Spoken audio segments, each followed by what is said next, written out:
கர்த்தருடைய பரிசுத்தமான நாம மகிமைப்படுவதாக. ஆசீர்வாதமான ஒரு நல்ல காலை வேளையிலையும் பாளையங்கோட்டை இந்திய தேவ சபையிலிருந்து காலை மன்னாவை உங்களுக்கு வழங்குவதில் சந்தோஷம். கிருபையாய் கர்த்தர் தந்த நாளுக்காக கர்த்தரை துதிப்போம். இந்த நாள் செப்டம்பர் மாதம் 25 வியாழக்கிழமை. இந்த காலை தியானத்துக்கான அதிகாரம் 1 சாமுவேல் 13வது அதிகாரம். இந்த அதிகாரத்தில் சவுல் ராஜாவினுடைய ஒரு தவறை இந்த அதிகாரம் நமக்கு சுட்டி காண்பிக்கிறது. இந்த அதிகாரத்தில் தேவனுடைய மனதின் வெளிப்பாட்டையும் இந்த அதிகாரத்தில் நீங்கள் படிக்கலாம். நாம் இந்த காலவெளியில் தேவன் நம்மிடத்தில் எதை எதிர்பார்க்கிறார் என்பதை சிந்திக்க கர்த்தர் உதவி செய்வாராக. அதனுடைய 14ஆம் வசனத்தின் கடைசி வார்த்தை, கர்த்தர் உமக்கு விதித்த கட்டளையை நீர் கை கொள்ளவில்லையே என்று சொன்னான். ஆண்டவர் சவுல் ராஜாவினிடத்தில் எதிர்பார்த்ததும் இன்றைக்கு நம்மிடத்தில் அவர் எதிர்பார்ப்பதும் என்ன என்றால், அவர் நமக்கு விதிக்கிற கட்டளையை கை கொள்ள வேண்டும். ஆண்டவர் நமக்கு எதையும் செய்ய வல்லவர். நாம் நினைப்பதற்கும் வேண்டிக் கொள்வதற்கும் அதிகமாய் அவர் செய்ய வல்லவர்.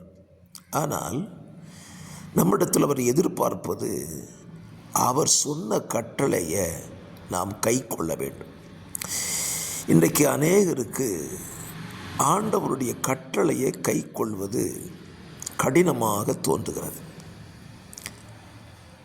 அந்த கட்டளையை குறித்து பேசினால், ஆண்டவர் இப்படி தான் சொன்னாரா, ஏன் செய்யவில்லை என்றால் என்ன என்ற பல கேள்விகளை தான் கேட்கிறார்கள். மாறாக கட்டளையை கை கொள்ளணும் அப்படிங்கிறதான அந்த மனம் இன்றைக்கு வருகிறதில்லை. சவுல் ராஜாவுக்கு தேவன் கொடுத்த கட்டளை என்ன? சாமுவேல் வருமட்டும் 7 நாள் காத்திரு. 2 வார்த்தை இருக்கிற, 7 நாள் காத்திரு, சாமுவேல் வருமட்டும்.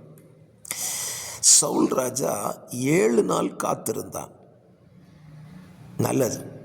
ஆனால் சாமுவேல் வருகிற வரைக்கும் காத்திருக்கவில்லை. நம்ம வாழ்க்கையில் எதையோ ஒன்றை கடைபிடித்து விட்டு ஒன்றை விட்டு விடுவது நன்மையை கொண்டு வராது. ஆண்டவர் நமக்கு இன்றைக்கு என்ன சொல்லுகிறாரோ அதை கவனமாய் கவனித்து முழுமையாக அதை நாம் கடைபிடிக்க வேண்டும். நாகமானை பாருங்கள், அவனை யோர்தானில் 7 தடவை முங்கச் சொல்லுகிறார். நாகமான் இந்த 7 தடவையும் முழுமையாக முங்கி எழும்பினதுனால தான் அவனுடைய குஷ்டரோகம் அவனை விட்டு போயிடுச்சு. இப்போ நமக்குள்ள ஒரு கேள்வி, அப்போ யோர்தானின் தண்ணீரில் அவ்வளோ விசேஷத்தன்மை இருக்குதா அப்படின்னு நினச்சி நம்ம எல்லாரும் இங்கேருந்து யோர்தானின் தண்ணீருக்கு போயிடக்கூடாது. இங்கே யோர்தானின் தண்ணீர் அல்ல விஷயம், கர்த்தர் விதித்த கட்டளை. அதை முழுமையாக கை கொண்டதினால் சுகம் அவனுடைய கீழ்ப்படிதலில் கிடைத்தது, தண்ணீரில் அல்ல. நம்மளை கூட ஆண்டவர் முழுக்கி தண்ணீரில் ஞானஸ்தானம் எடுங்கன்னு சொன்னார். நம்ம தண்ணியில் முங்கும்போது நம்ம பாவனை தண்ணியோட போயிடுது இல்லையே. நாம் அந்த வார்த்தைக்கு முழுமையாக கீழ்ப்படியும் பொழுது தேவன் நம்முடைய பாவத்தை நம்மை விட்டு என்ன செய்கிறார்? விலக்கி போடுகிறார். அப்போ கீழ்ப்படிதல் என்பது மிக மிக முக்கியமான அல்லது அவசியமான ஒன்று. எதற்கு கீழ்ப்படியணும்? கர்த்தர் விதித்த கட்டளைக்கு நாம் என்ன செய்யணும்? கீழ்ப்படி. இந்த காலவெளியில் யோசித்து பாருங்கள். ஒருவேளை என் வார்த்தையை கேட்கிற நீங்கள் இன்னும் கர்த்தர் விதித்த கட்டளைக்கு கீழ்ப்படியாமல் இருந்தீங்கன்னா இன்றைக்கே கீழ்ப்படிங்க. அப்படி கீழ்ப்படிஞ்சு பாருங்கள், அதில் ஒரு ஆசீர்வாதம் இருக்கும்.